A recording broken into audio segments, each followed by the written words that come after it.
ला दुल्हन हाइला दुल्हन तहार मुंह दिखाई।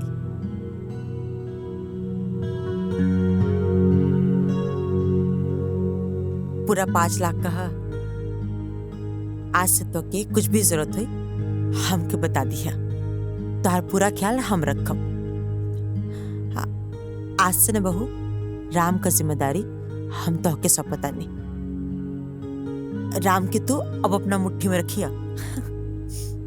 जाना तो ना, हर औरत के अपना पति के ना अपना मुट्ठी में रखे के चाहिए।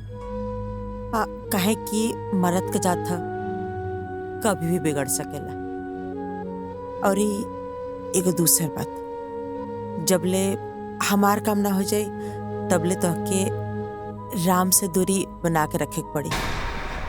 ठीक बा ना? आज जब तक राम तहार सारा बात न माने लागे और तू जैसन कहा उसने ना करे लागे, तब तक हमार बात याद रखिए। ठीक बा ना? आज जैसे समय आई हम तो एक काम बता दे, तू बस वो छोटा सा काम कर दिया, फिर तार जिंदगी आजाद हो जाए, फिर आराम से अपन जिंदगी एंजॉय करत रही। जी सासू माँ, हम समझ गई नी। रउआ जैसन कहब हम वैसे नहीं करब। शाबाश, चलो ठीक बा, अब तू आराम कर।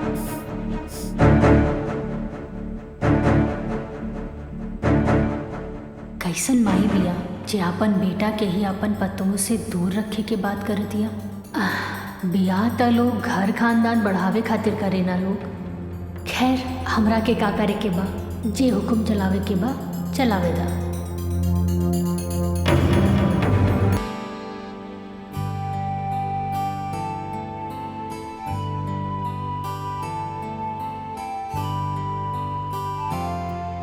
राम जी माई, तहरा भी का जरूरत रहे? केहू के भेज के हमरा के बुलवा ले रह तू? कभी कभी ना हमार ममता ई बात का अनुमति ना देवेला। वैसे भी आज हम तो उससे अनुमति मांगे आयल बानी। अनुमति? वो हमरा से आप ले रहा हैं। माई हमके कुछ समझ में नहीं ख्या रहल बा। आपके हमरा से अनुमति लेवे के जरूरत कब से पड़ गई? जब से हमार बेटा शादी लायक हो गई। हाँ राम, हम तोरा खातिर लड़की देखी जा रहल बनी। तो क्या हमार पसंद पर कोनो एतराज तो नहीं है ना? तू चाहता हमारा संगे चल सकता ना? माई जिंदगी तोहार दिहल हा, और इस जिंदगी से जुड़ल जवन भी फैसला बा ओकर हकदार तू हो। हमके तोहार पसंद पे कोनो एतराज नहीं खे हमाई। तो ठीक बा, हम आवता नहीं। ठीक बा माई।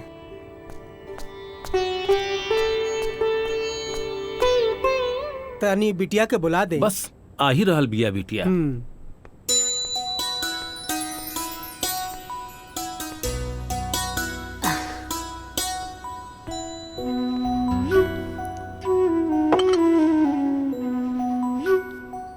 ली चाय पी।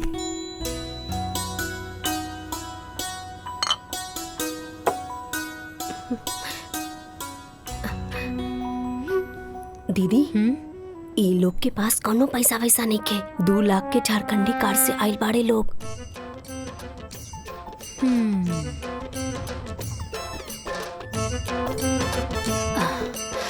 का काम करी नी? हमार नाम शेखर है। नाम ना, काम का करेनी? हमर खुद के बिजनेस बा। अच्छा अच्छा। का बिजनेस बा? मसाला के। मसाला के बिजनेस बा। आप ता रउआ टर्नओवर कितना बा? टर्नओवर बाबूजी बता दो। ई का पूछा था? टर्नओवर कितना बा? हमरा के नहीं मालूम। उठ। ए बुढ़ऊ, कब रखा?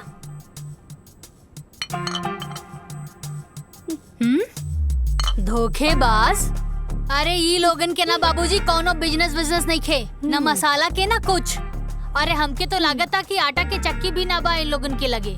ई लोगन के जब टर्नओवर के मतलब नहीं खे पता, तो ई लोगन के का मालूम बा? और अभी ले तू लोग बैठल का बाड़ा? उठा उठा। अरे बाबूजी लड्डू ले ली। अरे निकला यहाँ से। निकल बाहर। चला, तू तो बेइज्जतिया करवा देला। चला।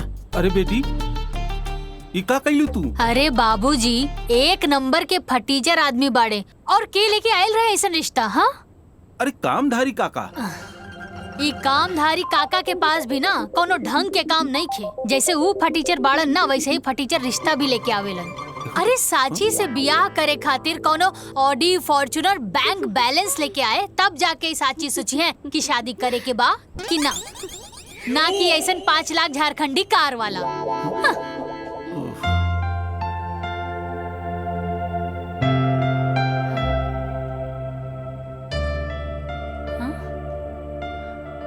प्रणाम। नमस्ते।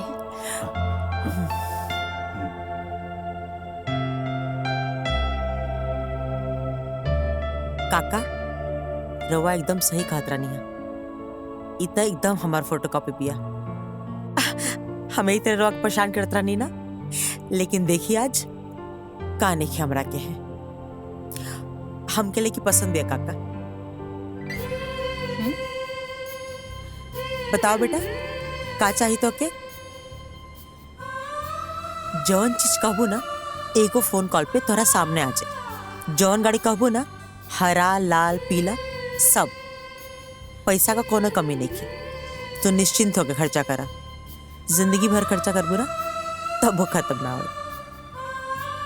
हम चाहता नहीं कि शादी काल का काले हो जाए। ठीक बा नरेश भाई, काहे कि हमार शादी भी काले भर रहे। तो हमार बहू काल आई तो हमके खुशी हुई। शादी की तैयारी इतना जल्दी कैसे हुई? हाँ रवा होकर चिंता मत करी। अब रवा लोग हमारे को मजबूत रिश्तेदार बनी जा। सारा तैयारी हम खुद कर ले। आप लोग के खाली हो जा खड़ा रहे के पड़ी। लेकिन एगो शर्त बा। जी शर्त का बा? ज्यादा कुछ ना। हम जैसे से कहब तो के खाली वैसे वैसे करत जाए के बा। आज जैसे से तू करत जेबू वैसे वैसे तहार तरक्की हो जाए। फिर जिंदगी भर बैठ के आराम से जीवन का मजा लिया।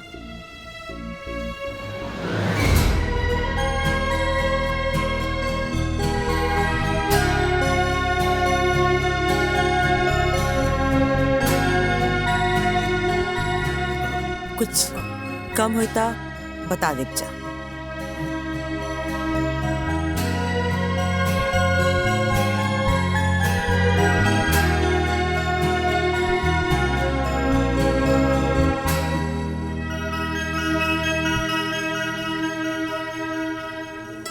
रख ला आशीर्वाद है।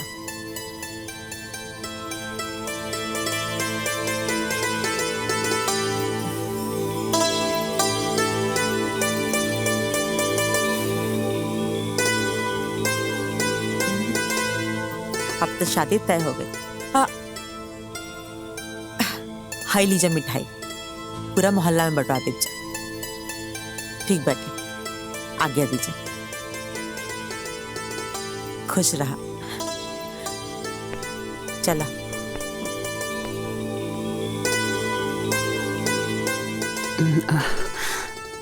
बिना लड़का देखे शादी के लिए हाँ कह दे लू? छोड़ी ना माई, अब रिस्क ले लेनी तो ले लेनी। अरे बेटा कल शादी हो जाएगा, घर बस जाएगा, ओकरा बाद देखल जाई कि कौन केकरा के इशारा पे नचावता। अरे बेटी उ देवकी के हम जाने ली। उ बहुत लोभी लालची और स्वार्थी औरत बिया। कौनो बात नहीं खेमाई। अरे हमरा के भी तो पता चले कि वो खास काम और जरूरी काम उनकर का बा। काहे परेशान बड़ा? नहीं कुछ नहीं। माँ का फोन है। हाँ माई प्रणाम। खुश रहो बेटा, बहुत खुश रहो। ई कहत रहने का पैसा मिल गया ना? हाँ माई मिल गई। ठीक बा। अच्छा सुने का जरूरी बात, हम ना राम का ब्याह तय कर दिल बानी। का बात करत है? अब भैया तैयार हो गए शादी खातिर? हाँ अब ब्याह काले बाटे तो क्या आवे के बाद जरूर से आ जाइए। माई बाकी एजा हमार दोस्त लोगन भी बारे। तो का हो गई, सबके ले लिया। अच्छा लागी बाराती करी सब लोग तो। ठीक बा माई, ठीक बा प्रणाम। हाँ चल खुश रहो बेटा। का बोल रही है मम्मी? राम भैया के शादी तो फिक्स हो गई बा। अच्छा हाँ हमनी सब के चले के बा बारात में। पर पापा? या तहर पापा तो ऐसे भी हमने के शादी ना होके दिए। तो चला हमार दुनिया में।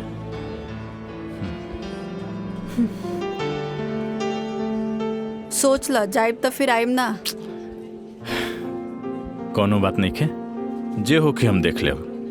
पक्का पक्का। का जीजा जी, राम भैया कहाँ बड़न? अरे होइए कहीं हैं? आ तू सुनते सुनते पहुंच गया यहाँ तक हैं? राम राम छिया छिया। कोची राम राम। मतलब साफा एकदम हाया शर्म सब घोर के एकदम पी गई बड़ा। ससुराल में आके अब बिना काम के ससुराल में खाता शर्म नहीं के आवत। आ तू तो बड़का पहाड़ तोड़ता ना। अरे तो हम ही जाके नौकर हैं, हम काम करे नहीं। देखत नहीं खी कि दिन भर कितना काम करता हैं? साथ में राम के दोस्तों हैं। ई कमाल शरीर है, फूल के गुब्बारा हो गई बड़ा। अरे मर्दाना शक्ति जगावा, आए एजा से औरत के लेके निकला ठंडे ठंडे। बात करो तोड़ा, देख अभी देख नाश्ता आई गर्मा गर्म। ये लेके आई, ये लेके आई। अरे हमर मेहरारू लेके आई। अच्छा। बैठा चुपचाप। ऐसन बात बा, मतलब दीदी तोरे खातिर नाश्ता बनावे गइल बाड़ी। हाँ हम देखत बानी। हाँ तो देख ली। देख ले। आ गई ले राम भैया। मटरू, हाँ बैठा बैठा। सामे से ढूंढा तानी कहाँ बड़ा तुम? इनका के जरा सा समझावा। ई सब काम धाम छोड़ के इस ससुराल में पड़ल बड़े, यही जा खात बड़े, यही जा पियत बड़े, शर्म वरम सब खत्म हो तू गए। तो पहाड़ तोड़ता। काहे जिया जी के परेशान करत ताड़ा मटरू? छोड़ दी। ठीक देखा आ गई, देखा नाश्ता आ गई। खींच तू बैठा बैठा बैठा बैठा। अब ही तो कहत रहला हमार डर से खाना बनावे नाश्ता बनावे। दीदिया कहाँ कुछ कहत रहनी, कहाँ कुछ कहत रहनी। वाह भाई वाह वाह, हे भगवान हे भगवान। नाश्ता लो, नाश्ता करो। भैया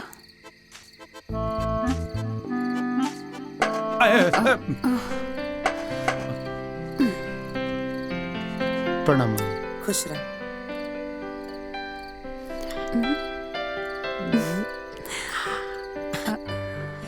माई, मिठाई कौन खुशी में? खुशी ई बाटे कि हम अपना राम का ब्याह तय कर दिल बानी। अब ब्याह काल्हे बाटे। माई, लक्ष्मण की कॉल कैलू? हाँ हाँ, तोरा लक्ष्मण के फोन कर दिल बानी। ऊ कल आ जाई, तू परेशान मत हो। फिलहाल तो हमरा संगे चला, तोहर कपड़ा खरीदे के बाद। चला।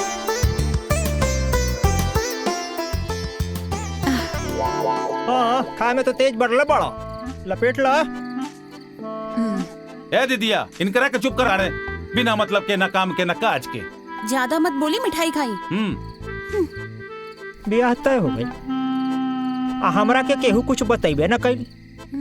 कबो कबो तो संदेह होला कि हमहू ई घर के दमादे न हई, हैं कि कुछ और है। बतावा, अभी कुछ कामो न कैनी है, आ कल ब्याह होबा, न कपड़ा सिलवनी आ न कुछ खरीदारी करनी। समय कहाँ बा? वाह वाह वाह। जेकरा लगे ई घर में खाली समय ही समय बा, ऊ कहता कि हमरा लगे समय ही नहीं खे। है ना? अरे अपने ब्याह वाला कपड़ा लता पहन के चल चलिए बराती। अच्छा और का? ठीक है बा। हाँ अरे चुपचाप चली ना यहाँ से। जा जा निकल जा। धीरे बोला तो गलवा के नस फट जाए। हाँ चला निकला। अरे मिश्री मलाई खैला और कैला तन बुलंद, अब खैया शकरकंद।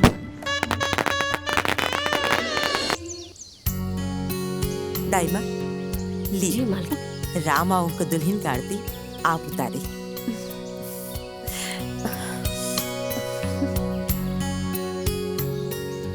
घर में नया बहू के आरती एगो नौकरानी करी का? इन नौकरानी ना हमार दाई माँ बड़ी। दाई माँ मतलब नौकरानी ही होला ना? दाई माँ का करबो दुल्हन, राम इतना ना दाइमा दाइमा का के उनके प्यार करना कि अच्छा छोड़ा जाएगा, कौन बात नहीं। तू आवा, कलश की लात मार के भीतर आजा।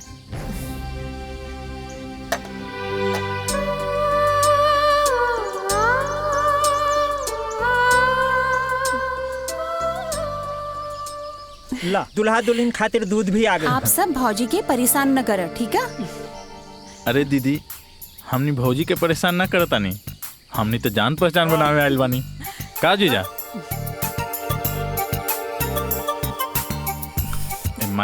अरे काहे परेशान कर दसन? चल जासन, आज ओके आराम कर दसन। जा पार्टी कर सन। हाँ, शुभ काम में देरी कैसन? पार्टी मनावला ढेर दिन हो गइल बा। चला। हाँ, रवा के तो यही सब में मन लागत। हाँ, चलो चलो चलो चलो चलो पार्टी मनावे। चला। दुल्हन, खाई ला दुल्हन, तहार मुंह दिखाई।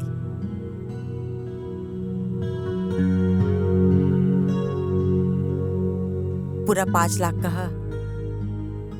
आज से तो के कुछ भी जरूरत हुई हमके बता दिया, तार पूरा ख्याल हम रखब। आज से न बहू, राम का जिम्मेदारी हम तो के सौंपता नहीं। राम की तू अब अपना मुट्ठी में रखिया। जाना तो ना, हर औरत के अपना पति के ना अपना मुट्ठी में रखे चाहिए। कहे कि मर्द का जात था कभी भी बिगड़ सकेला। और एगो दूसर बात, जबले हमार काम ना हो जाए तबले तो के राम से दूरी बना के रखे पड़ी। ठीक बा ना? आज जब तक राम तहार सारा बात न माने लागे और तू जैसन कहा उसने ना करे लागे, तब तक हमार बात याद रखिए। ठीक बा ना? आज जैसे समय आई हम तो काम बता दे, तू बस वो छोटा सा काम कर दिया, फिर तार जिंदगी आजाद हो जाए, फिर आराम से अपन जिंदगी एंजॉय करत रही। जी सासू माँ, हम समझ गई नी। रउआ जैसन कहब हम वैसे नहीं करब। शाबाश, चलो ठीक बा, अब तू आराम कर।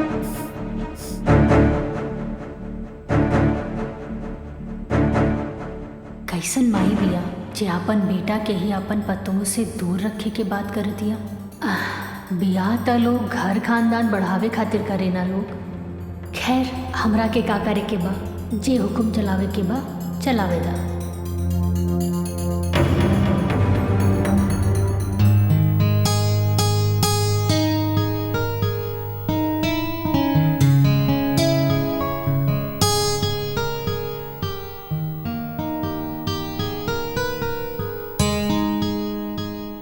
माई के पसंद के माने के पड़ी। ऐसा लगा था कि आसमान से चांद उतर के हमरा सामने आके बैठ गई बा। अखिया खोलबू, कुछ बोलबू, या पूरा रात अखिया बंद करके ही बिता देबू? अखियाँ एक शर्त पे ही खोलब। का शर्त बा? पहले रउआ हमरा के वचन दी। ठीक बा, हम वचन देता नहीं। कहा ना जी कि सब कुछ इतना जल्दी भइल कि हम एक दूसरे के ठीक से जान पहचान भी ना पाऊनी। बस हमके थोड़ा समय चाहिए ताकि हम रउआ के अच्छे से समझ सकी और एक दूसरे के जान सकी। ठीक। हाँ।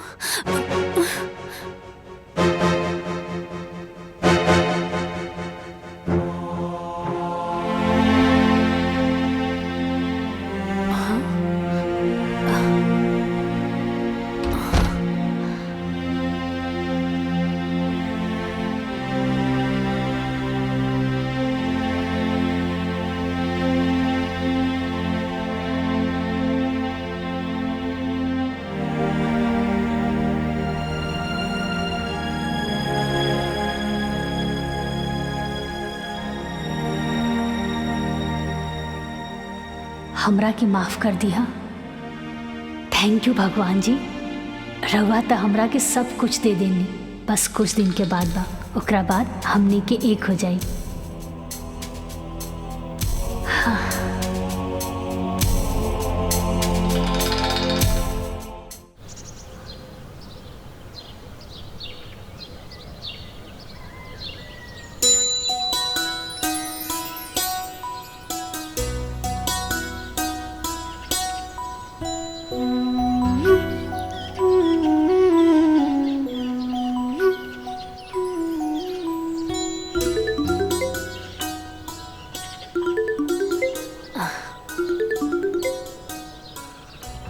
माई प्रणाम। खुश रहा बेटा, बहुत दिन हो गए रहे तोरा से बात कैले। कैसन बाड़ू माई? हम एकदम ठीक बानी बेटिया, तू बतावा। हाँ हाँ, सब ठीक बा, हम हो ठीक बानी। और सांची तोहर सास कैसन बिया? माई सासू माँ तो बड़ा रहस्यमय बाड़ी।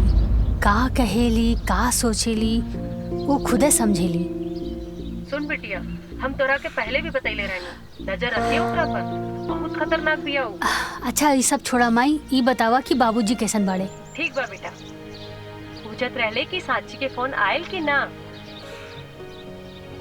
ठीक बा माई, अब हम फोन रखत आनी, बाद में बात हुई। ठीक बा? ठीक बा।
बेटा जी,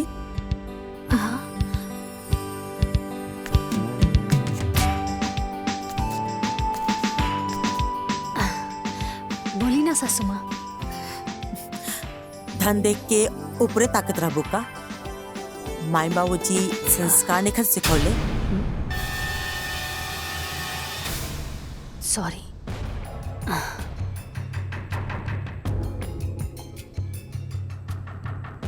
भोरे भोरे ना तोहार नजर हमरा पाँव पे होके के चाहिए।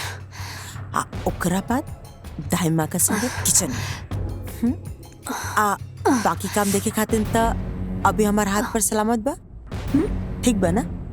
बकरा के माई कब तक खैर मनाई? आज राव टाइम बा, चलाला हुकूमत। कल हमार आई त हम बताई। दुखा गल का? कोई बात ना, आगे से ध्यान रखिए। आगे से हमसे पूछे बिना उन्हें मत जिया।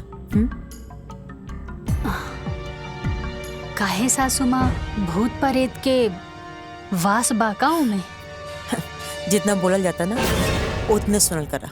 ढेर दिमाग लगाव का जरूरत नहीं है। ठीक बना? आपन दिमाग मत चलाओ, भीतर जा। आखिर ऐसन का बा वो दिशा में जे हमरा से छुपावत अड़े? एक कमरा के रास्ता हम जरूर खोल के रहब।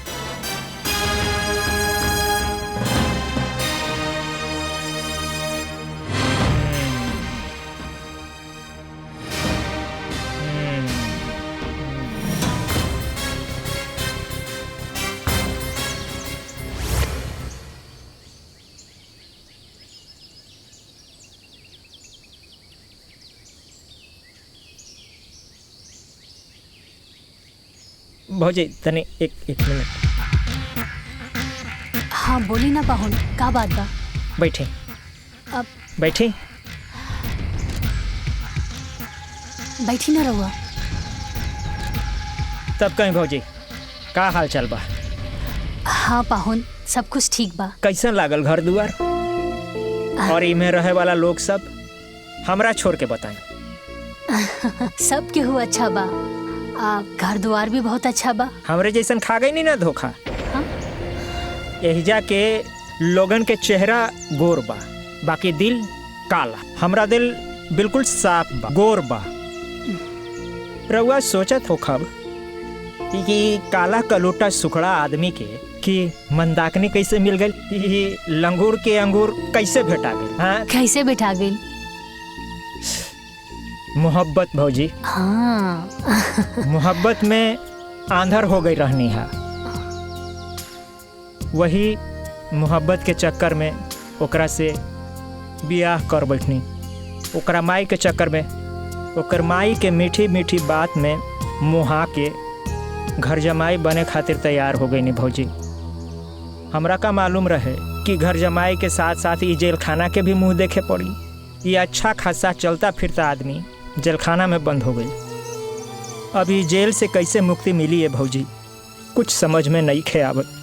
पाहुन रउआ चिंता मत करी, सब कुछ ठीक हो जाई। ए जी कहाँ बानी?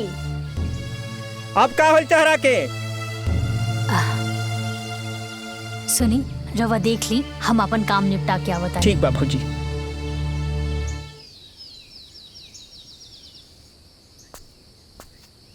अरे प्रिया, अभी तक तू तैयार ना भइलू? चल फटाफट तैयार हो जा, जौकी लोग भी तैयार हो गए हैं, छोड़ दिए तेरा। चला ताकि तू फिर वहाँ आके हमारा इस्तेमाल कर सका। एक बात कान खोल के सुन ले लक्ष्मण, तहर झांसा में बहुत आ गई। अब यहाँ से हम कहीं न जाए, हम घरे जाए के सारा रास्ता बंद हो चुकल बा। प्रिया, हम तहरा से कहले बानी हम माई से बात करब, तू काहे इतना टेंशन लेता रू? कह दिया नी ना कि हम कहीं न जाए, मतलब कहीं न जाए। तू जाके पहले माई से बात करा, फिर हम यहाँ से कहीं जाए। बहुत हो गए लक्ष्मण तुहार। हम कहनी है ना बात करब, तू समझत काहे नहीं खूब? बस ठीक बा। ये बात सुनत सुनत हमके 5 साल बीत गए, अब बहुत हो गए। अब तुहार हम एक भी बात बर्दाश्त ना करब। तू जा अपन माई से बात करा और सारा बात क्लियर करा, तब हम यहाँ से कहीं जाए। वरना तू भूल जा कि हम कहीं जाए। अब तो तुहार भाई के शादी भी हो गई बा। ठीक बा ठीक बा ठीक। दिमाग अपन शांत रख, अभी तैयार हो जा फटाफट। वहाँ जौकी लोग तहर इंतजार करत हुई हैं। तू तैयार हो जा फटाफट, हम जा तनी माई से बात करें। तू निकला, ठीक बा?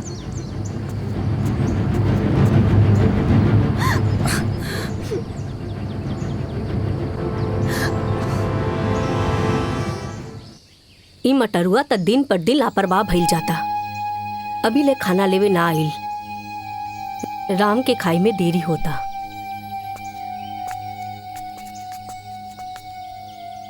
दाई माँ, रउआ केहू के इंतजार करतानी का? मटरुआ अभी ले ना आइल, राम के खाना खाई में बहुत देरी हो जाई। अरे दादी, हम ले जाके टिफिन दे देतानी। लाई।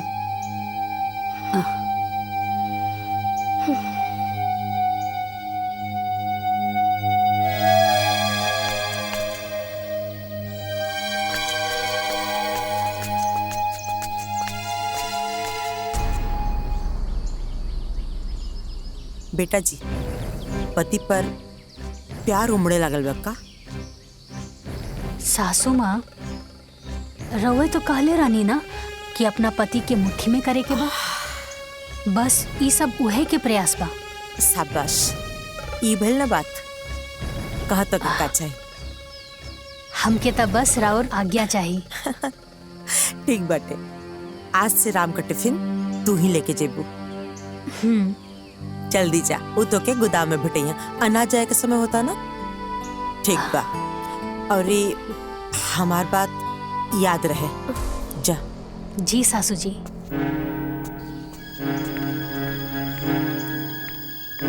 एक बार बस हमार सासू माँ जी के काम खत्म हो जाए, ओकरा बाद हमके हमार पति से मिले खातिर केहू ना रोक सकेला।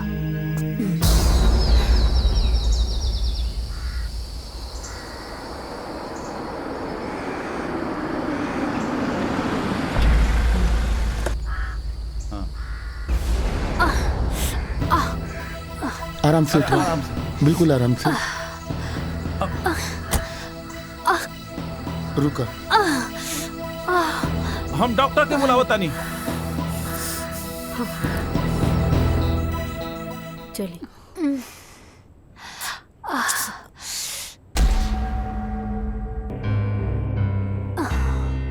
मामूली चोट है, चोट की वजह से बुखार आ गया है। मैं दवाई लिख के दे देता हूँ, आप मंगवा लीजिएगा, सुबह तक ठीक हो जाएगा। धन्यवाद डॉक्टर साहब। मटरू, हाँ माँ जी। ये डॉक्टर साहब दवाई लिख के देता ना, जाके ले ले यहाँ। और डॉक्टर साहब के भी बाहर तक छोड़ दा। ठीक बा। ए जीजा, साथे चलो। तू रहेला तो हमरा थोड़ा ठीक लगी। हम कहे जाई? हम कहीं रात के बहरा आई जाए ले ना। ये कुल तहरा वजह से भइल बा। तू जा। हमरा वजह से? सरऊ, तू समय पे टिफिन लेवे आ जाता तो ये आज भौजी के संगे ही ना होखी। हाँ जा तोरा भाई मटरू चुप, जाके चुपचाप दवाई लेके आओ। और आप सब भी यही जब भीड़ के लगा कोनो जरूरत नहीं के, जाके अपन अपन काम करी जा। जाई जाइए। चलिए डॉक्टर साहब, चला चले। दुल्हन तू आराम करा, कोनो चीज का जरूरत हुई तो दाई माँ के आवाज दे दिया। जी सासू माँ। ठीक बा माई।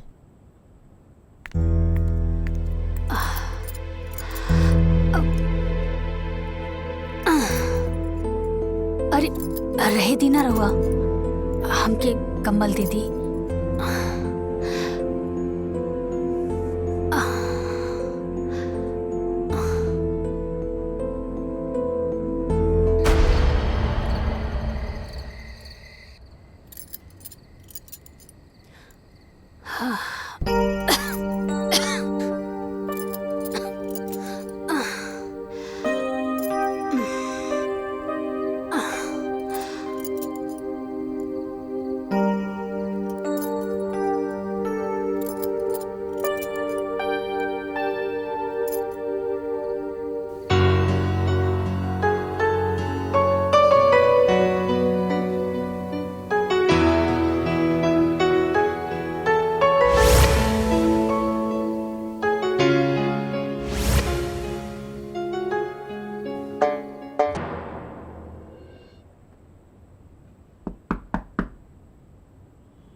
सांची सोई दी ना। अरे उठा उठा के वो गेट पीट रहा बा। अरे बाप रे बाप दाई माँ, अरे ये जल्दी से हटाई, अगर देख ली ना तो सब गड़बड़ हो जाई। हटाई हटाई जल्दी करी ना।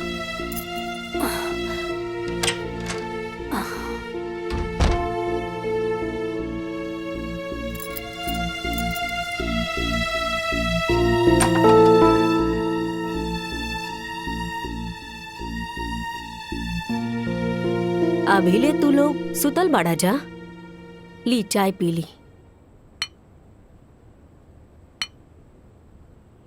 दाई माँ, एक छोटी सी गलती की वजह से रहुआ अभी ले हमरा से नाराज बानी। आपन बेटी समझ के हमरा के माफ कर दी ना। हम तो तोहके ओ दिने माफ कर देने रहनी हा, तोहसे भला काहे नाराज रहब। तू तो लक्ष्मी बाड़ुई घर के। जल्दी से तैयार हो जा, काहे की मालकिन 2 दिन खातिर बाहर जाए वाली बाड़ी। अच्छा ठीक, बहुत काम बा, हम जाता नहीं। हाँ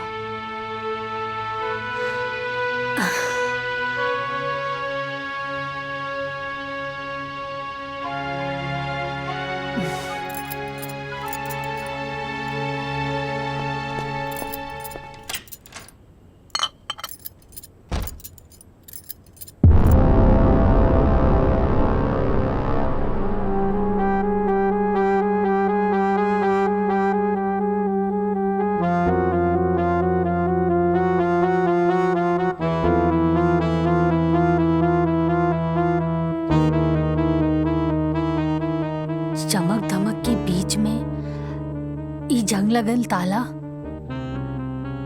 कहीं कमरा में कोनो राज तो दफन नहीं खे।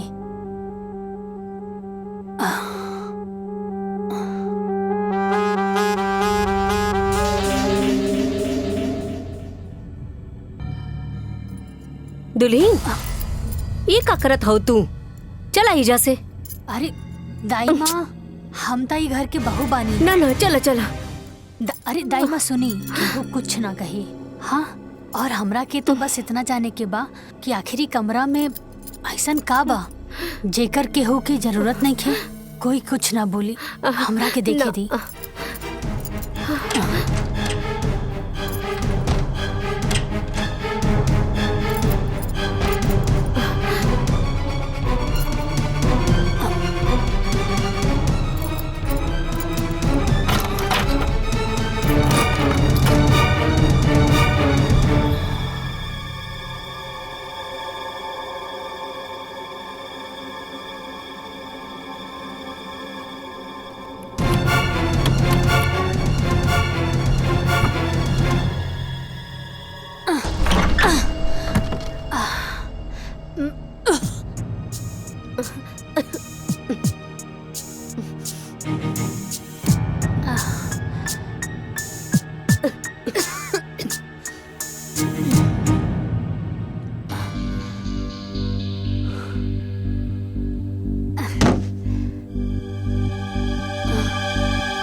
दाई माँ ई के बा? ई मालिक के तस्वीर बा दुल्हीन।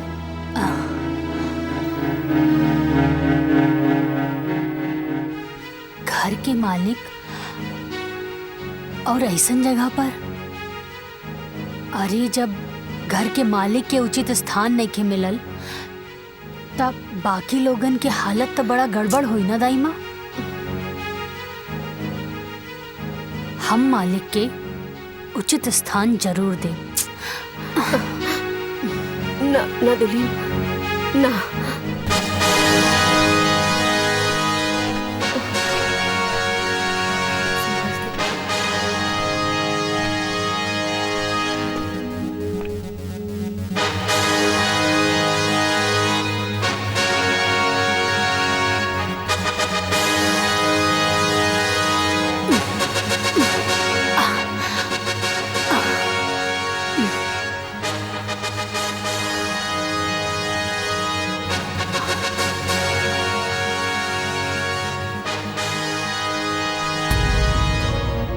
दाई माँ अब देख ला, घर के मालिक के उनका उचित स्थान मिल गई। एक काम करी, ये पेंटिंग के हटवा दी यहाँ से, ठीक है? ठीक बा दुल्हीन।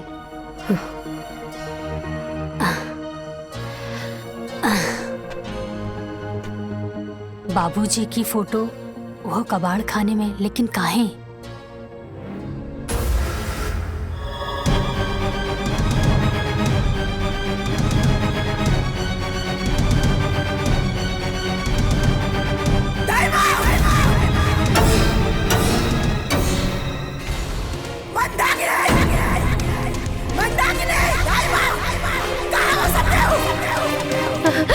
हाँ मलकिन। कहाँ भाई माई? मंदाकिनी, ये फोटो आइजा क्या टांगला सा? हाँ? अरे बाप, क्या टांगला सा ये फोटो आइजा? पता ना भाई। हाँ? अरे ये फोटो का हाथ गोड़ डाला, आपने आगे टंगा दिला? हाँ? ठाकुर साहब की फोटो ता हम ही लगौनी है। पर इतना हिम्मत? हाँ? केकरा के लगा?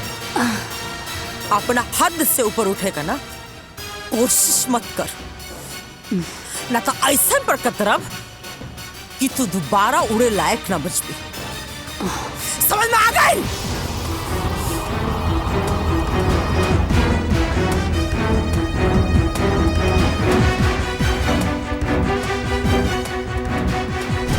का भइल माई? कुछ ना बेटा, वो साची ना तार बाबूजी का फोटो लगोले बानी।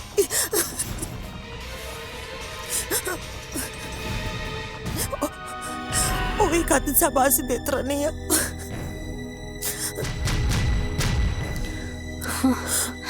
चुप हो जा माई, मत रो माई। माई हाँ, वो के कैसे समझाई कि वो आज ले उनका फोटो इजा काहे ना लगो।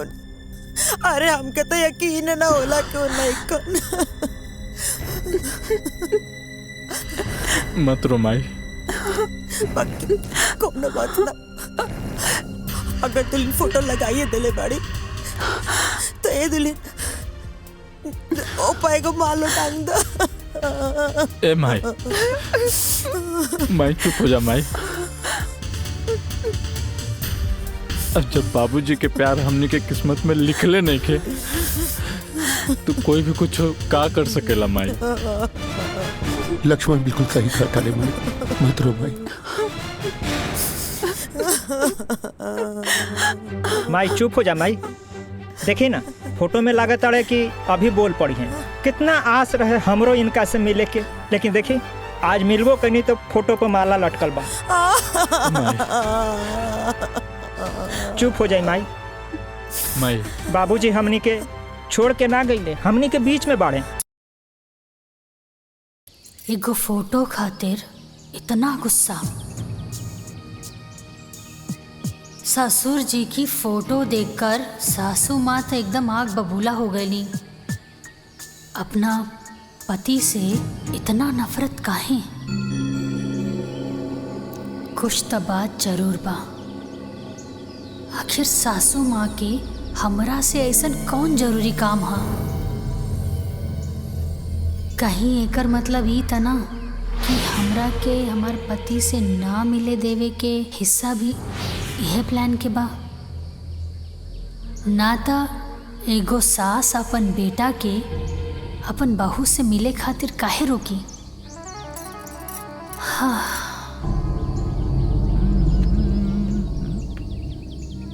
भाभी, भाभी, भाभी।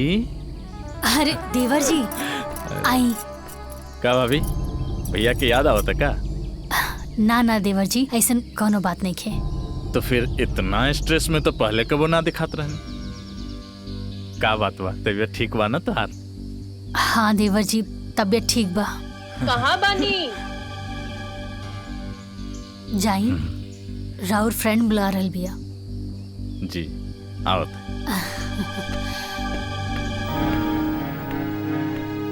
हाँ, आखिर केकरा से पूछी जे हमरा के सच बतावे। दाई माँ। हाँ दुल्हन, एक कप चाय मिली का? हाँ हाँ, अभी हम लेके आवतानी। हम गार्डन में बानी, ओइजा लेके आ जाइए। ठीक बा, हम वही जे लेके आ जाई।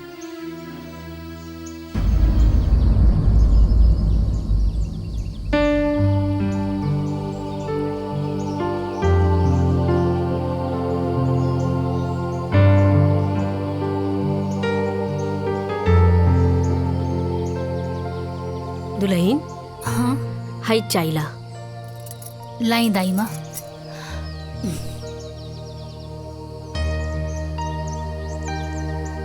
दाई माँ, का दुल्हन?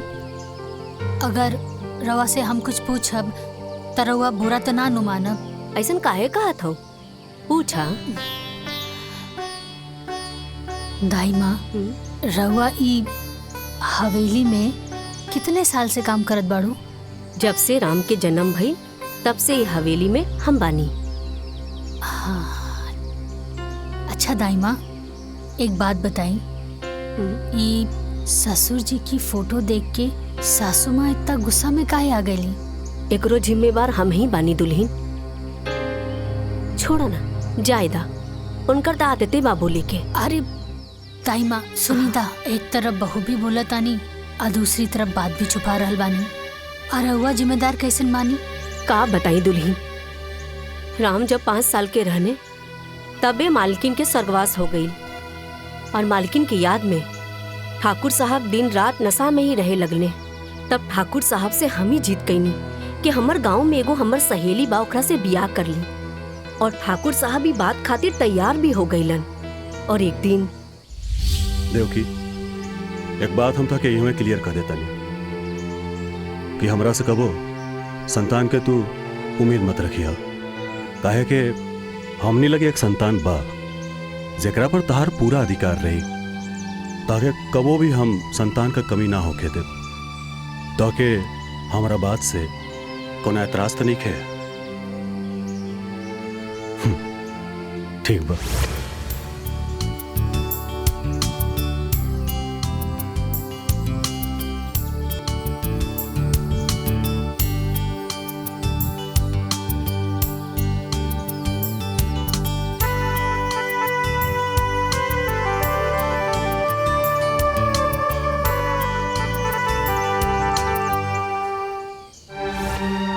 फिर का भइल?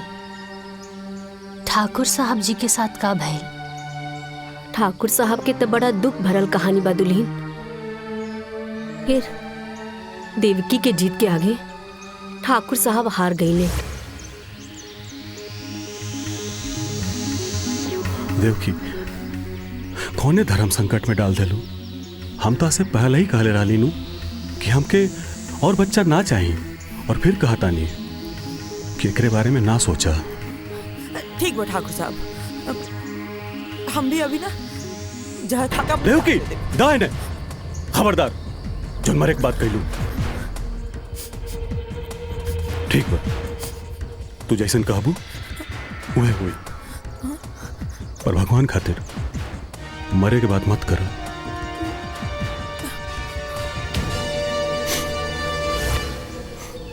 और कुछ महीना बाद देवकी अपना कोख से 2 बच्चन के जन्म दिहली, एगो लइका और एगो लइकी। अपना बच्चा के मुंह के देख राम के प्रति रवैया बदल गई। ठाकुर साहब भी देख के बहुत दुखी भइले और हमरा से एक ही बात कहले कि गीता, हम ई बियाह कइके बहुत बड़ा गलती कर देनी, लेकिन कोनो बात ना बा, हम ई गलती के अपना जीते जी सुधारब और एक दिन वकील के बुला लेने।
उर्वा काका ले रनिया, हाँ सौतेली ना। तब जब रउआ हमके सौतेली कहिए देले बानी, त अब हम रउआ के बताई कि सौतेली का होले। तो रउआ के का लागल है कि रउआ वसीयत बदल के जंग जीत लेनी। अरे जंग त अब शुरू भइला। रउआ आज से, अभी से हमरा खातिर मर गई।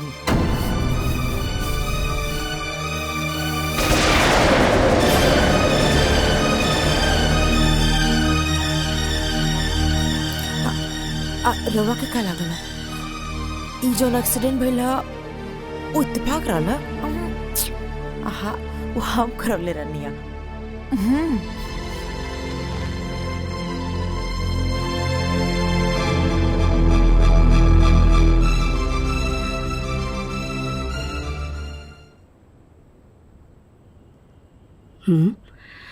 अरे मालिक कहाँ गए?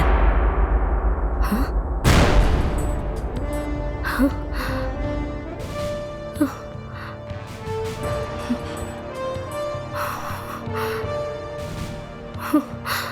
हाँ?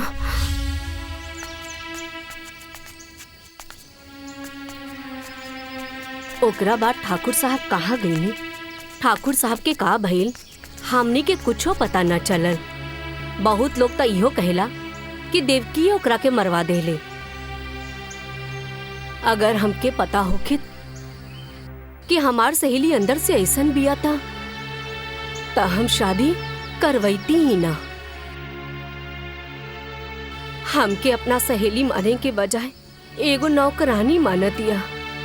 ई सबके त जिम्मेदार हम ही हई। रउआ से कौनो गलती ना भइल बा। रउआ तो बस अपन फर्ज निभानी है। का दाई माँ तोरा लगे कुछ काम नहीं खे का?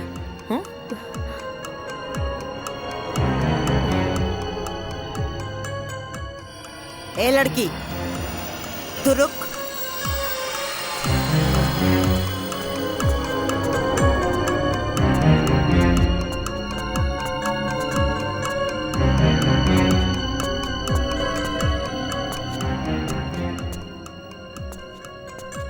बेटा जी ऐसन कौन विशेष मीटिंग चलत रहा कि सुबह से साझ हो गई? सासू माँ, आज तक हम रउआ से कबो कुछ पूछनी है का? आपका हवा पानी बदले खातिर भी हमके राउर इजाजत लेवे के पड़ी। एगो फोटो टांग के हमके उल्टा जवाब दे के हमरा खिलाफ जाके तू साबित का कल चाहत रो? तो हर 2 कौड़ी का औकात हम चुटकी में बर्बाद कर दे। जहाँ से आइल बड़ू ना ओई जी उठा के फेंक दे।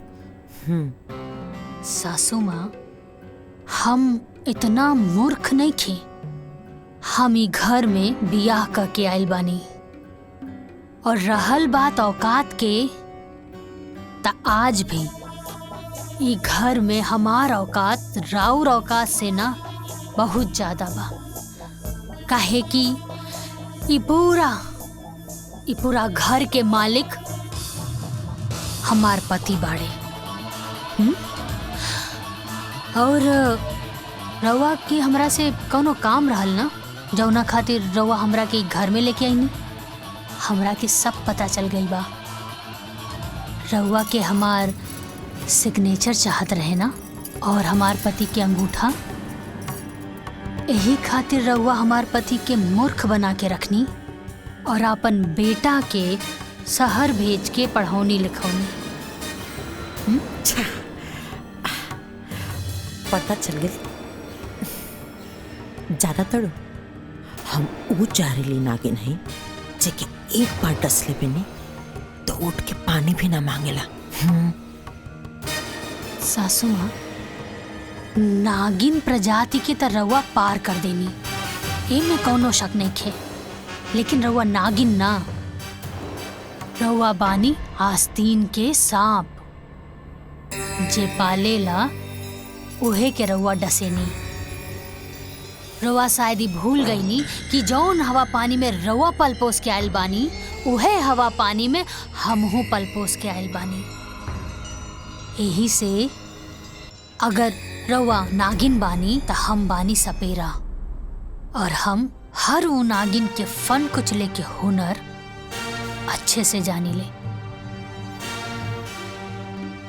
राउर ई जोन गुरूर बा और ई जोन हुकूमत बा ना, एक दिन ओकरा के अपन पाँव के नीचे ना झुकावनी तो हमरो नाम साची ना।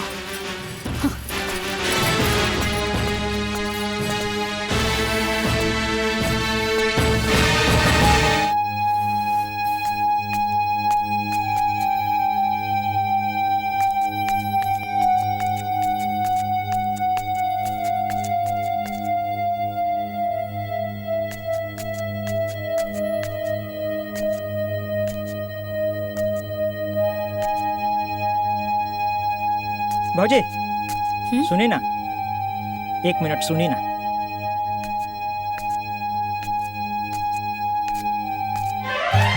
अरे हे दुर्गा, हे काली, हे लक्ष्मी, हे सरस्वती, हमरा कोनो प्रकार से ये घर से बाहर निकालिए भौजी, हमरा उद्धार करी। अरे बाहुनी, ई रउआ का कर रहल बानी? हाँ उठी, अरे पहले उठी। उठ गई नहीं, हम रउआ के बात मान गई नहीं। बाकी रउओ के हमारे को बात माने के हुई। बीए पास, पढ़ल लिखल है, अपन पैर पर खड़ा होखल चाहता नहीं, बिजनेस करल चाहत बानी, लेकिन वो हमार सास हमार राह में कुंडली मार के बैठल बाड़ी। भौजी कुछ उपाय करी। देखी हम रउआ के हिम्मत के देखले बानी, उ शेर बिया तो रउआ सवा शेर हैं। कोनो प्रकार से हमरा ये घर से बाहर निकाली है भौजी। You are iron lady. भौजी की जय। अच्छा सुनी पाहुन, हम जल्दी रहुआ खातिर कुछ करब, लेकिन अभी हमरा के जाए दी, कुछ जरूरी काम बा, समझी? जी जी जी ठीक बा ना? जी भौजी जाइन जाइन, लेकिन जल्दी ये कोशिश करब ये भौजी। लेकिन का भइल? बात नहीं करे के हमके। अरे लेकिन कुछ बताइबू कि का एक भइल? बार कहा तेने की बात नहीं करे के तो नहीं करेंगे। तो के एक ही बात बार बार बताए पड़ी, समझ में नहीं क्या हम का कहते नहीं। जा तू यहाँ से। अरे का हमार बात सुना, काहे इतना गुस्सा कर? लक्ष्मण, ये घर में अला कितना दिन हो गए, तू का के लेके आयल हमरा के कि भैया के शादी होते ही तू माई से बात कर लेबा। अब तो भैया के शादी भी इतना दिन हो गए, तू का चाहता रहा तोहर घर में हम दोस्त बन के रही? तार जब मन करला तू मस्ती करे आ जाला। अरे इतनी बात माई से बात करला हम शादी के लिए, और तो के माई से बात करे में इतना काहे डर लगा था? तू ना बात कर सकेला तो बोला हम बात करी माँ जी से। तू हमार बात सुना, तू इतना हड़बड़ात काहे बारू? सही वक्त आते ही हम माई से बात करब। बहुत हो गल तोहार, ये बात सुनो सुनो हमके 5 साल बीत गई।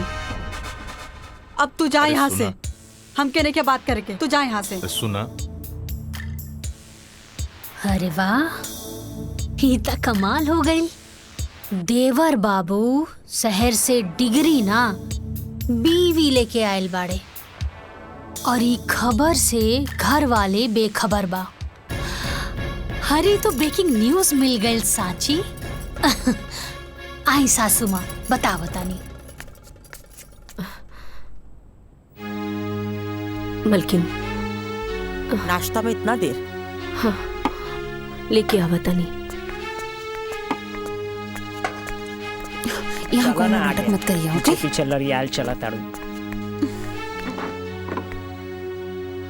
यही से बैठी ना, यही से बैठी।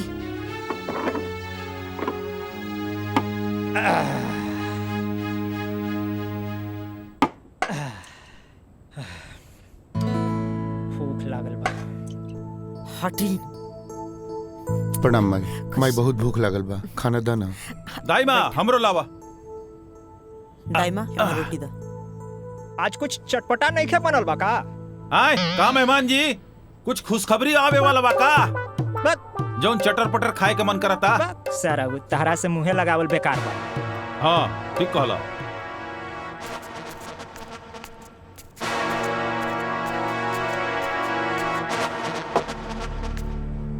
दाई माँ हमरो दा भूख लगल बा। हाँ ठीक बा।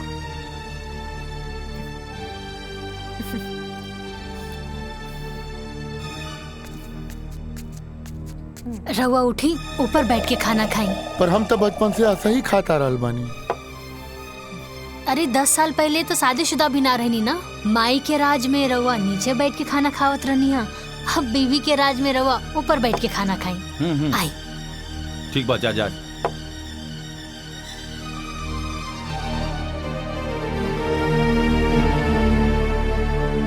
आई बैठी।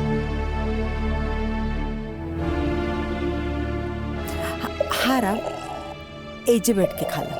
अब तू घरवाली जी वाला हो गल बाड़ा, अब हमार बात का कौन वैल्यू? ना माई, ऐसा बात नहीं है। अगर तू कह तो फिर हम वही जगह जाके बैठ जाए। ना ना बेटा, कोनो बात ना, आज से तो एजे बैठ के खा। माई एगो रोटी दाना। ये पूरा घर के मालिक हमार पति बाड़े। ए लीजी रोटी।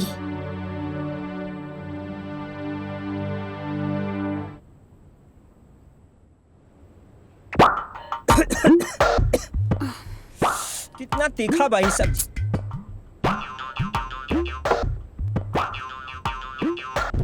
इतना भी तीखा नहीं के मेहमान कि घोटाओ ना, खाई चुपचाप। तोहरा से चुपचाप ना बैठल जाला का? चुपचाप खाई ना। ए दीदिया, अरे इनका उड़द तीर पकड़े के आदत पड़ गई बा।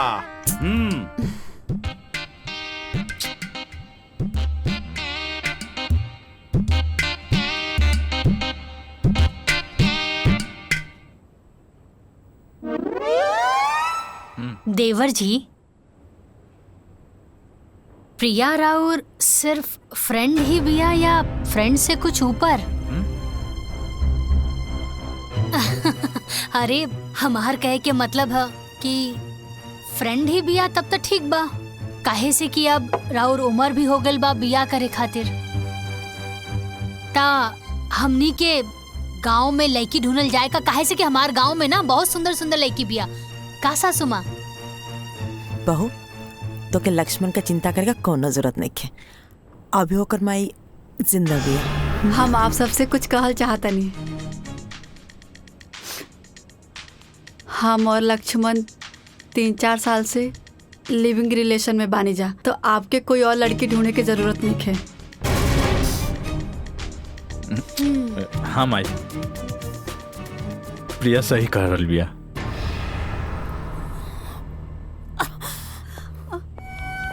माई माई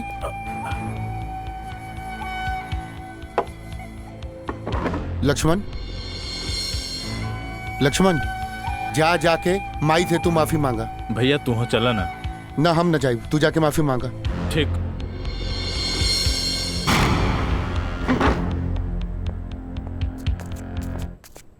पाहुन, ई लिव इन रिलेशनशिप का होला? वो जो शादी से पहले होला ना, वही होला। मतलब आजकल के जनरेशन के पता ना का हो गइल बा, शादी ब्याह के झंझटे से एकदम खत्म। बाप रे बाप, ढेर कलयुग आ गइल बा। हमरा खाए दो। ढेर बात बोल, अब चुपचाप बैठी ना। दीदिया का कहती है सुना।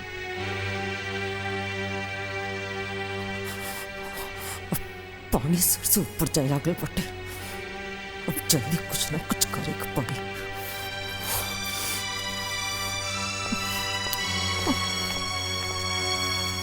माई माई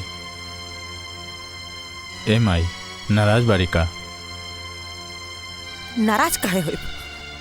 हमार शौक, हमार अरमान, हमार गुरूर का गला घोट के पूछे तड़ा कि माई नाराज बाड़ी। अरे 3 साल से ये बात हमसे छुपा के रख ली। आज जब बतावे का बेरी आई हा, जाके दूसरा से बोल ले हा, तो उन्हीं का ठान के रख ले बड़ा सन ना कि हमार अरमान पर पानी फेर कर बसन। माई हम रोज हिम्मत करके तरह से कहे के चाहत रहनी,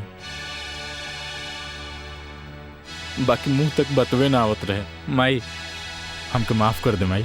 माई तहार दिल तनिको दुखावे के हमार मन न रहे। माँ जी हम लोग के माफ कर दी। अब तू देखा जा सच्ची, तो से ई घर का झाड़ू पोछा अगर ना करोनी ना, तो हमरो नाम देव की ठकुराई ना है।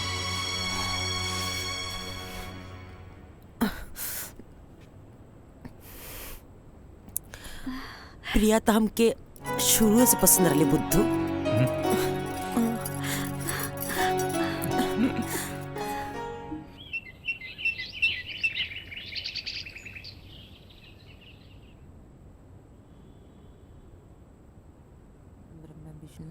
महादेव गंगे काशी विश्वनाथ गंगे हर महादेव गंगे काशी विश्वनाथ गंगे हर महादेव गंगे काशी विश्वनाथ गंगे हर महादेव गंगे काशी विश्वनाथ गंगे हर महादेव गंगे काशी विश्वनाथ।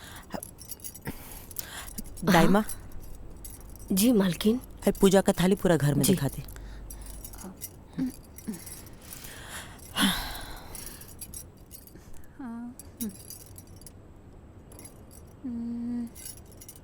प्रिया बहू।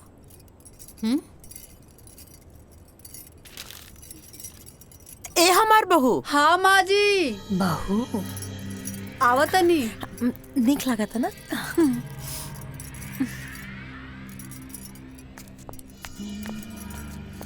प्रिया पे बहुत अच्छा लगी। झांक लेता नहीं। हाँ माँ जी। आओ ना हमारा लगे बैठा। हमार चांदनी है बहू। अब देखो प्रिया, तू हमके पहले तो कुछ ना बतौलू, तो हमके ढंग से स्वागत करे के भी मौका ना मिलल।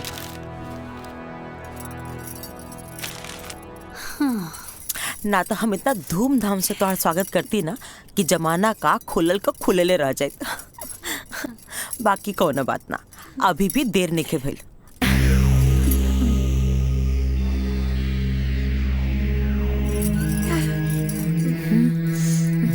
ये हमार खानदानी हारा।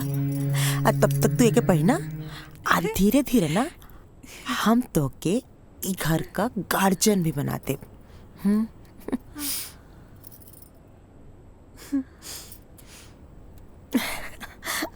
प्रणाम भाई। खुश रख। लक्ष्मण। हाँ माई। प्रिया का मम्मी पापा जी के ना संदेशा भेज दो कि हम लोग से रिश्ता का बात कर चाहते नहीं। माई हम तरह से बोले के भूल गई नहीं। प्रिया के माई बाबूजी हमेशा खातिर छोड़ के चल गई ने।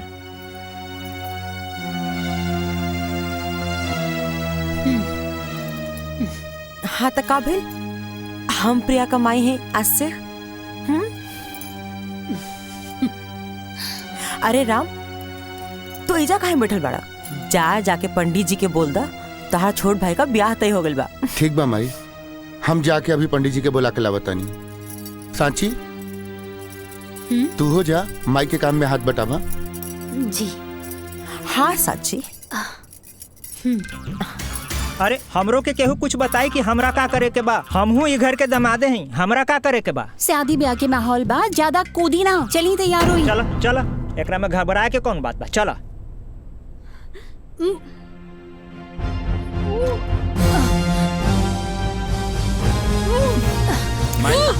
माई असली भाभी भाभी अरे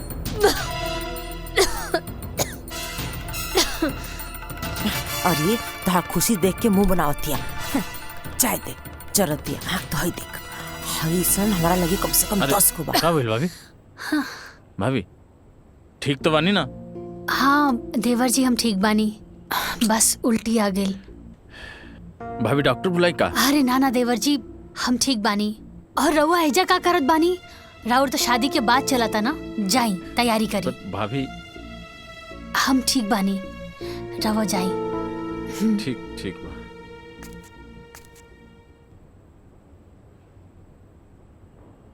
हाँ।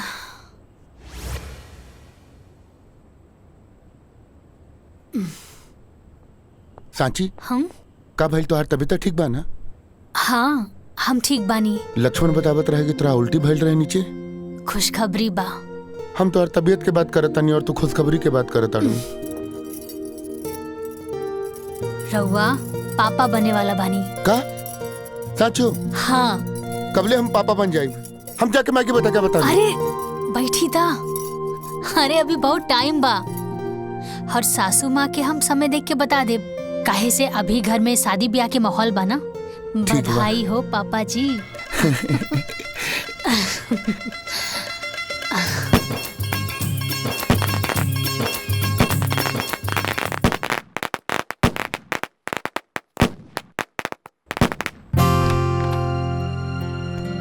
प्रिया हम आवतानी भाभी के देख के।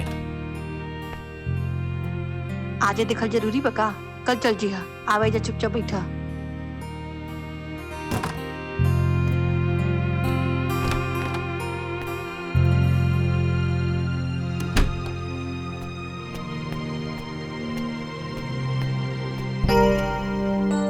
का भइल भाभी? ठीक तो बानी न रहुआ? तबीयत ज्यादा खराब हो गई बा लगता। भाभी कहीं तो हम डंडार हेल्थ में कॉल करके डॉक्टर से अपॉइंटमेंट ले ली। अरे नाना देवर जी हम एकदम ठीक बानी, और ये सब करे के कोनो जरूरत नहीं खे। और रउआ एजा का कर रहल बानी? जाई, प्रिया इंतजार करत हुई। अरे ना भाभी, पहले हमरा खातिर रहुआ लोगिन बानी, ओकर बाद प्रिया। हा लक्ष्मण तू टेंशन मत ला, हम बानी नु। तू जा, प्रिया तहार इंतजार करत हुई। अब देखिए जा जा जा, रहुआ सब लोगिन ठीक बोला बा। तानी, बाकी मन न करता यहाँ से जाए के। जाई देवर जी इंतजार करत हुई। ठीक बा।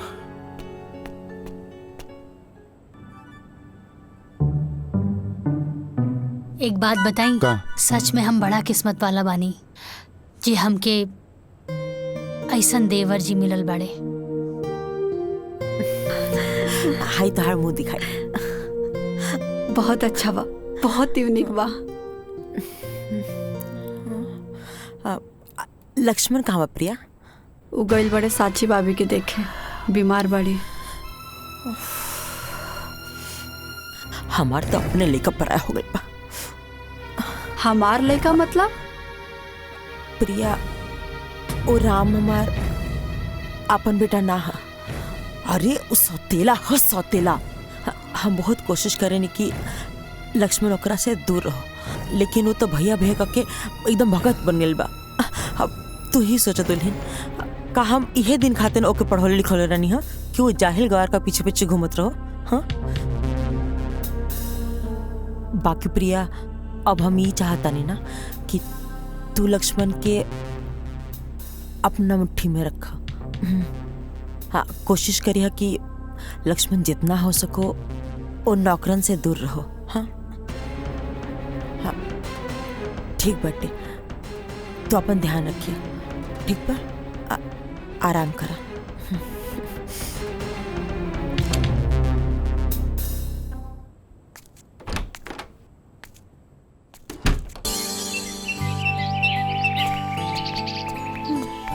पूरा काम हो जाता।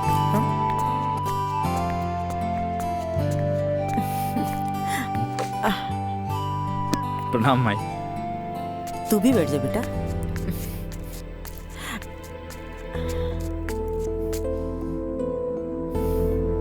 प्रणाम भाई।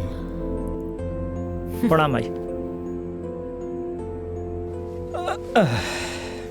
दामाद जी सुबह से दिखत ना रहनी है, कहीं व्यस्त रहनी है का? थोड़ा काम रहे, इनकरे साथे तो रहनी।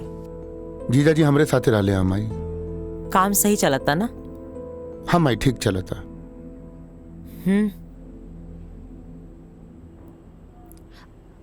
सुनी ना देवर जी। हाँ भाभी। जीजा जी के रवा लोगन से कुछ बात करे के रहल हा। हम कहाँ कुछ कहनी है। हाँ, कहत रहनी है कि सिनेमा। जीजा जी, रवा तो कोनो बिजनेस की बात करत रहनी है ना?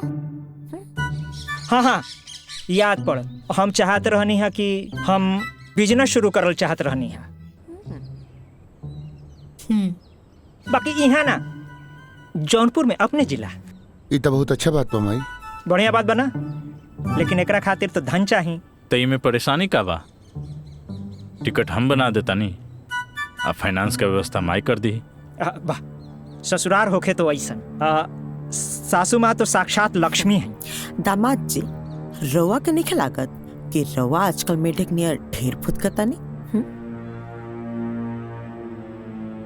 माई, जीजा जी अपना जिला जौनपुर में व्यापार करे के प्लान कैले बने। राम बेटा, इकुल इनका बस का बात नहीं है। वो जैसे बाना उनके ओसी ही रहता। रवा को दिक्कत बाका दामाद जी? एक बार मौका तो देके देखें। हम मौका पे चौका ना मारब तराउर दामाद ना। माई, जब जीजा जी इतना कॉन्फिडेंस में कहा ताड़े तो एक बार मौका देला में का दिक्कत बा माई? हाँ माई, अब जब भैया भी कह रहल बारे तो जीजा जी के एक मौका देवे के चाहिए हमनी के। ठीक बा, अगर सब करी है इच्छा बात तो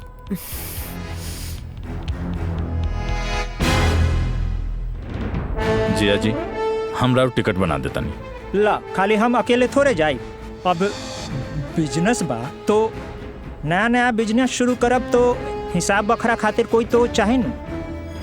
साथ में मंदाकिनी जी हैं तो काम आसान हो जाए। अरे हाँ, जीजा जी तो एकदम ठीक तक कह रहल बाड़े। अब देखी ना, सासू माँ ससुर जी के गैला के बाद ये पूरा हवेली के खानदान के बिजनेस अकेले संभरले बानी। कुल हिसाब किताब अम्मा जी अकेले देखत बानी, और हमनी के भी देखी हमनी कैसे पूरा अपन ससुराल के जिम्मेदारी उठावत बानी।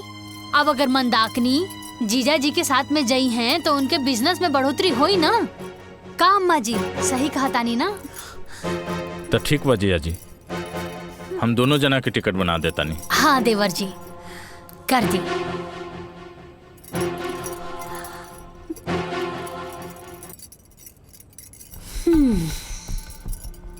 ली जीजा जी, टिकट तो बन गई। असम के ट्रेन बा और टिकट बन गई जी। शाम के ट्रेन बा। तहार बहुत बहुत धन्यवाद। ठीक बात है। चलो चल जल्दी चलो, सामान पैक करे के होई। चलो चलो चलो। अरे सुनो ना, माई, सुनो सुनो, हम ना जाए। चल जल्दी चल, चला। ढेर मानी सामान बिखरल हुई, सबके समेटे के हुई, चल चल। अरे चला ना, चला चल चल चल, चला चला। प्रिया हाँ जा तू हेल्प करा। ठीक बा। हम मठू के बोलैले आ बतानी। भैया हम भी चलते तनी। अब चला। जमाई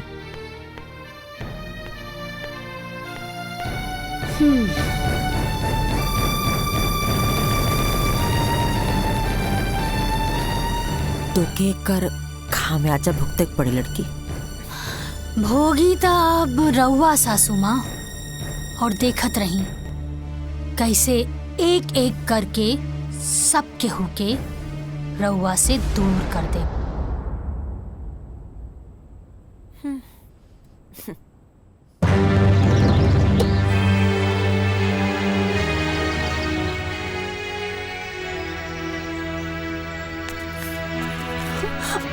अरे चला चला, गाड़ी छूट जाए, चला चला, बैठो बैठो बैठो। प्रणाम, चलो माई, चला तनी। ठीक बात है, चला तनी।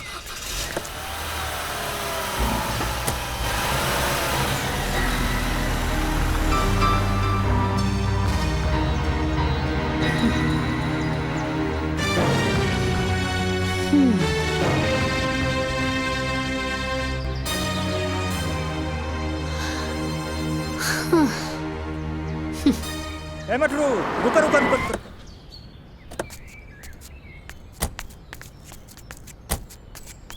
ए जीजा जी, हाँ। का भाई झाड़ा लग गई का?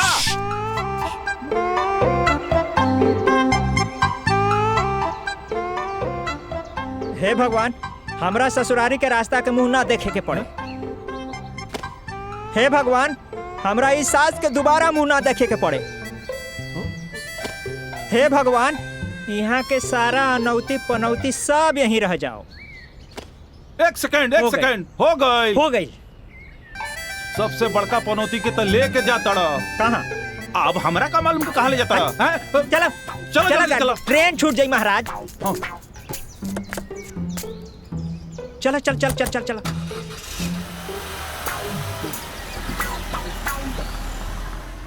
दाई माँ, ये फोटो देख के लागता कि इनकरा के कहीं ना कहीं हम देखले बानी, लेकिन कहाँ देखले बानी याद नहीं के आवत।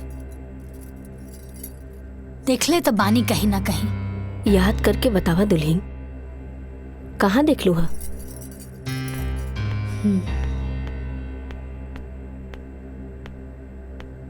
दाई माँ, एक कप कॉफी मिली का? हाँ अभी अभी लावता नहीं। ठीक बा।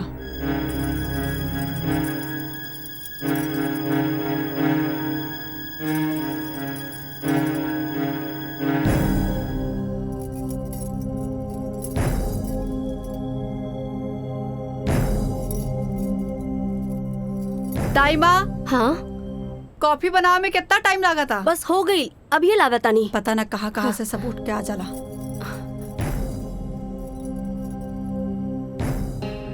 इला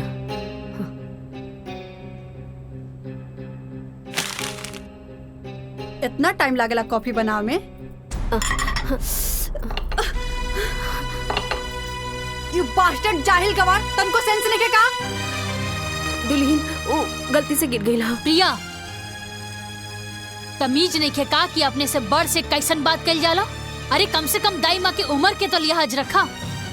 लिहाज आप करी, काहे कि आपके नौकरानी और मालिक के बीच के फर्क नहीं के पता। अरे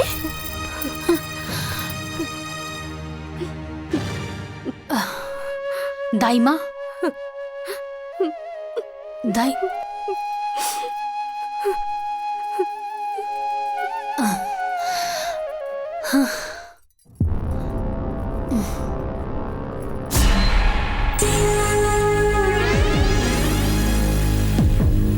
अच्छा,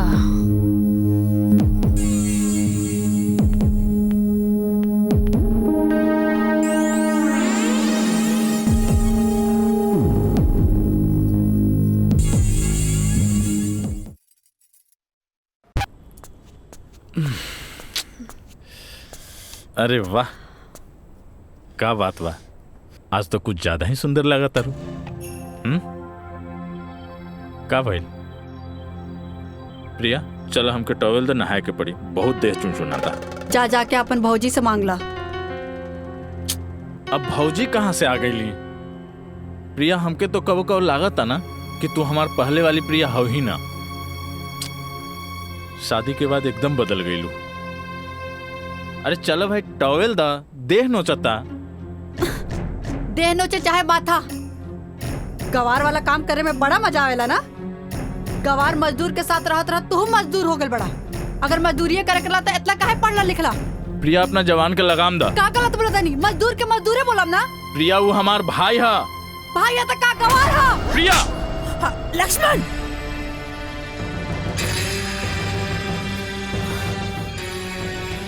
तोर हिम्मत कैसे भइला हमार बहू पर हाथ उठावे के? मायू हमार राम भैया के कहतिया कि गंवार है। और का गलत कहलस ले?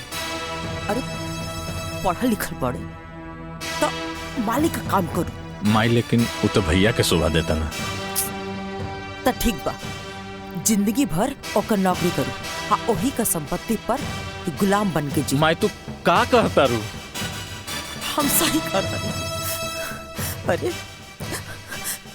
तोर बाबूजी मरे से पहले अपन सारा संपत्ति वो राम का नाम पे कके चल गया।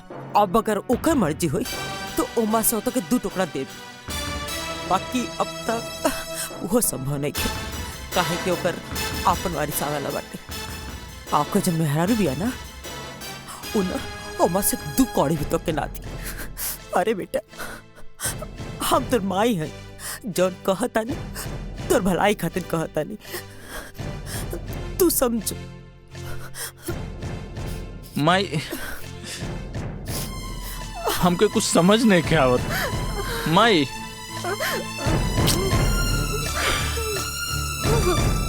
का हो रहा बस समझ में नहीं के आती। राम भैया, राम भैया, ओ राम भैया। अरे का हो मधुसूदन? ए भैया, हमनी चंदा मांगे आयल रहनी जा। अच्छा, हम देता नहीं। कितना चाहिए? ना ना भैया, आप भैया रहे दी, राम भैया के भेज दी, हमनी को उससे ले लिहल जाई। ठीक बा, भेजा तानी।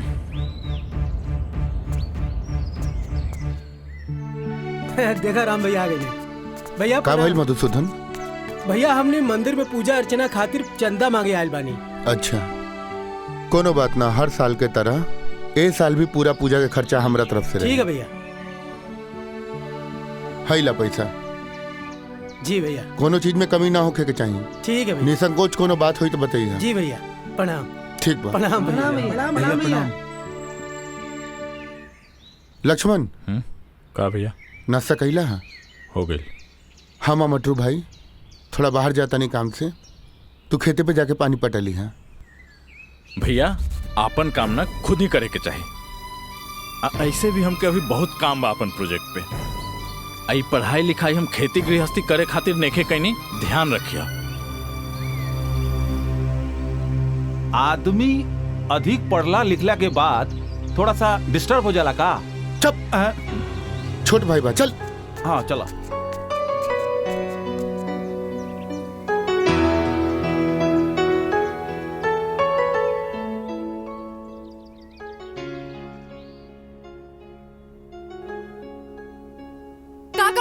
मजदूर के मजदूरे बोलम ना।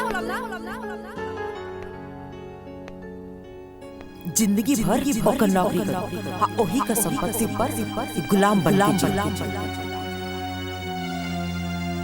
हम सही अरे तोर बाबू मरे से पहले अपन सारा संपत्ति वो राम का नाम पे करके चल गया। अब अगर ओकर मर्जी हुई तो ओमा से तो 2 टुकड़ा दे। और खाली फोने में बात करता बका मैं मिले के मन ना करला। तार भैया का जन्मदिन भी आवे वाला बाटे, हो सके तो समय निकाल के आ जाइए। अगर मजदूरी करे करला तो इतना काहे पढ़ला लिखला?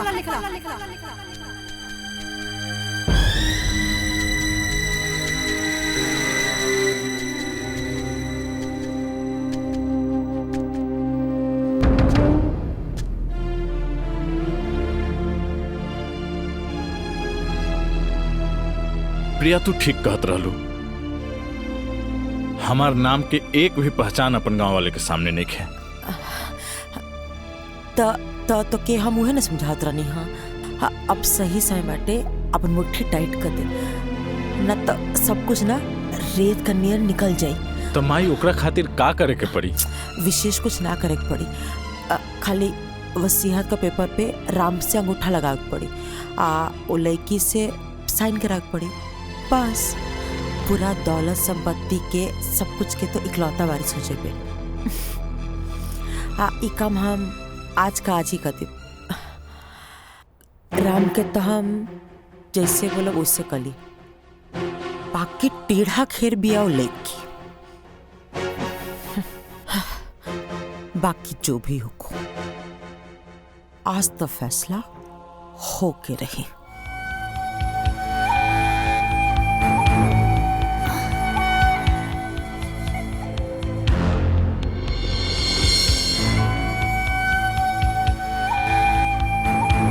देवर जी,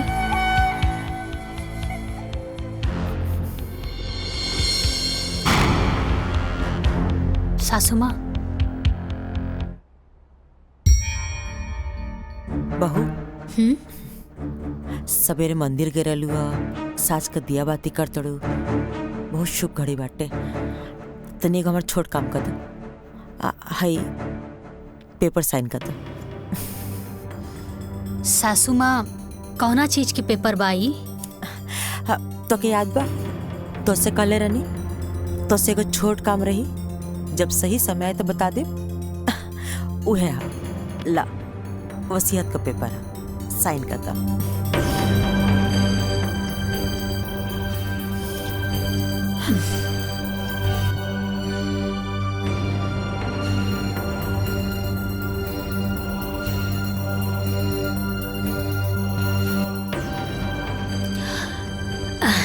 ब्रह्मा विष्णु महेश भी कही है ना सासू माँ, तब वो जाकर हम पेपर पे साइन ना करब।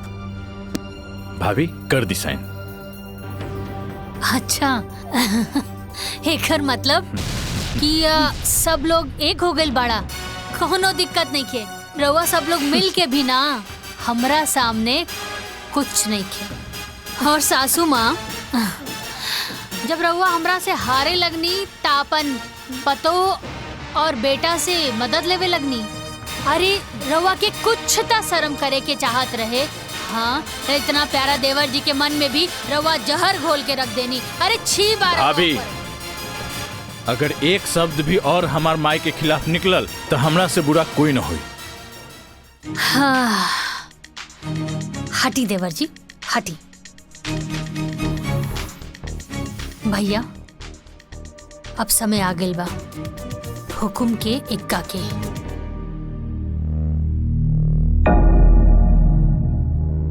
सासू माँ, तू डाल डाल त हम पात पात।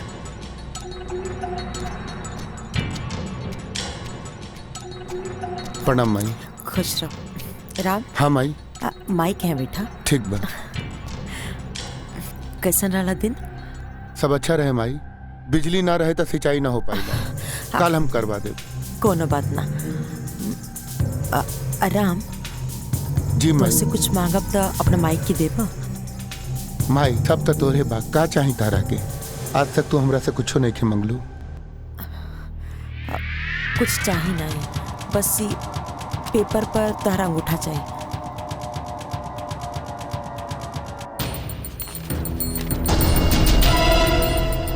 यहाँ पे माई।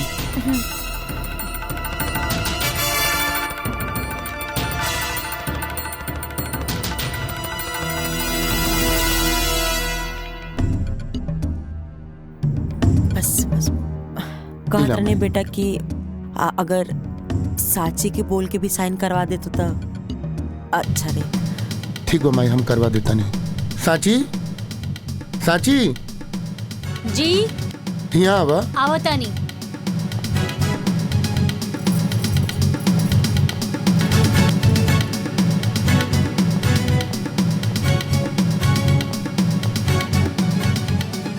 का भाई जी? साची हाई पेपर पर साइन कर दा। रउआ कह देनी का? हाँ हम अंगूठा लगा देनी है। रउआ भी ना इतना सीधा बानी। ए लेकी हमरा के ज्यादा टाइम नहीं है, चुपचाप जल्दी से साइन कर। सासू माँ, रउआ गलत जगह प्रयास करतानी। हम कहनी ना कि हम ई पेपर पे साइन नइखे करब और कबो ना करब। सांची जिद मत करा, साइन कर दा। रउआ के पता भी बा कि का बा? अरे वसीहत के पेपर बा ई। ए लेकी ते चुपचाप साइन कर बिक्की, हाजे तोर सुहाग के मिटा के रखती। अगर रउआ के मारे के बा ना तो हमरा के मारी। तो के मार के का करब? तो क्या तोर बच्चा के ते घर में नौकर बना के रख। माई ई तू का कहा ताड़ू? उहे जौन तू सुनत बोल चुपचाप अपन मेहरारू के कि साइन करो पेपर पर। सांची साइन कर देना। माई के काहे गुस्सा देवा बता? माँ जी देखत क्या बनी, गोली चला दी। ना माई, गोली चलावे के बात ना भइल देखो सौतेला भाई पे इतना बोधा है, काहे दिखाओ दिन माँ जी गोली चला दी। सौतेला? तहार दिमाग खराब हो गइल बा? ये सब का बोला तारू? प्रिया सही कह दिया, ई राम तो हर सौतेला भाई हो। माँ जी गोली चलाई। ना माई, ना माई, माई ना। माई ए जी, माई का कइलू? ए जी, ये का हो गइल? अरे दाइमा। हाँ, अरे ये तारा के मत कह भाई, भाई पर हाथ उठा दे। दाइमा। माई का भइल? एक मिनट में माफ कर दे भाई। ये बच्चा भाई करे के नहीं के पता भाई का कइले बा। अरे 9 महीना माई कोख में रख के अपना खून के दूध बना के पिया मिली, तब बेटा दुनिया देखे के लायक बनेला। ए माई ई का कर देलू माई? अरे एक बार हमरा बोल के तो देख तू, तोरा के सब बत्ती चाहत रहे ना, हम अपन जान निकाल के तोरा कदमों में डाल दे। भैया भैया भैया बेटा बेटा राम भैया आखिरकार तू हमरे बेटा के मार दे ले। माई यही खातिर ब्याह के लाइन लड़ी तारा। माई का कर देलू माई? कोने दिन का बदला ले तारू तू हमसे। लेके चले अस्पताल लेके चले। लेके चले। राम जल्दी जल्दी जल्दी।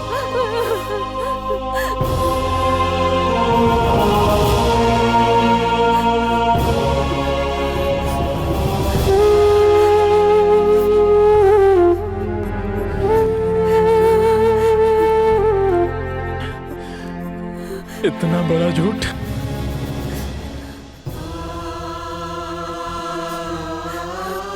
हमके तो तू कहले रहलू हमार बाबूजी ना मारे।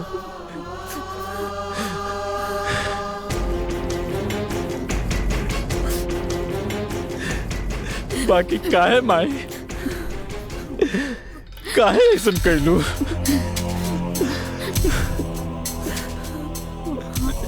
ना ना चाहिए हमके धन संपत्ति, घर दुआर।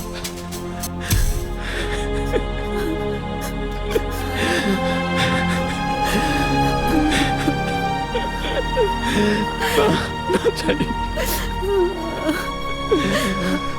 माफ कर।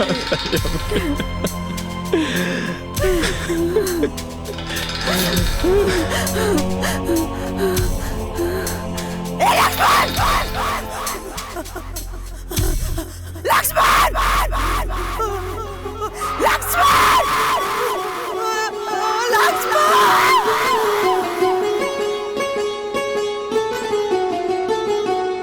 ठीक बानी ना? हाँ हम ठीक बने। आराम भाव होश आ गए। लक्ष्मण हाँ भैया। कैसन बाड़ा तू? हम ठीक बानी भैया, रउआ ठीक हो जाई, सब ठीक हो जाई। हम ठीक बानी, तू मत रो भाई।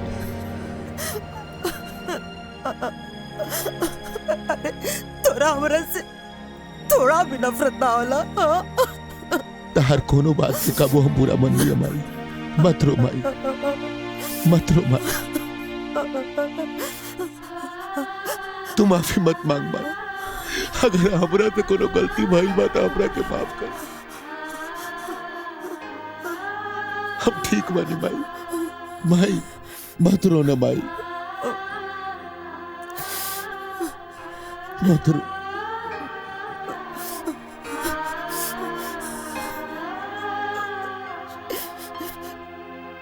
ठाकुर साहब, रवा भी हमके माफ कर दी।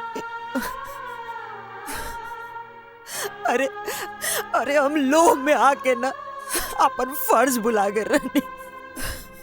हमार परिवार हमके लौटा दी, हमार परिवार हमके लौटा दी ठाकुर साहब। देवकी, सुबह के भूलल अगर शाम के घर आ जाए तो ओकरा भूलल ना कहल जाला। देवकी, गलती हमार है। अगर हम ताके सौतेली ना कहती तो तू सौतेला व्यवहार ना कर तू। लक्ष्मण, माई के चुप करावा। माई तू चुप हो जा।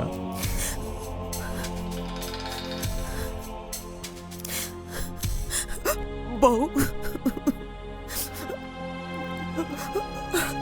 हम सबसे बड़ तो हार गुनाहगार बनी। अरे तू तो हमारा घर का लक्ष्मी रहलू, लेकिन हम तोरा संगे कितना गलत कही, कितना गलत। तो कि जौन सजा देवे बा तू हमके दे दा, बाकी हमके माफ कर दो। माई माई, रउआ के प्राश्चित कैला के कौनो जरूरत नहीं खे। राउर एक एक आंसू ई बात के गवाही देता कि रउआ निश्चल बानी। और माई कहल जाला ना कि अंत भला त सब भला। और सासू माँ, अब सॉरी माई, अब कौनो शर्त वर्त तो नहीं खे ना?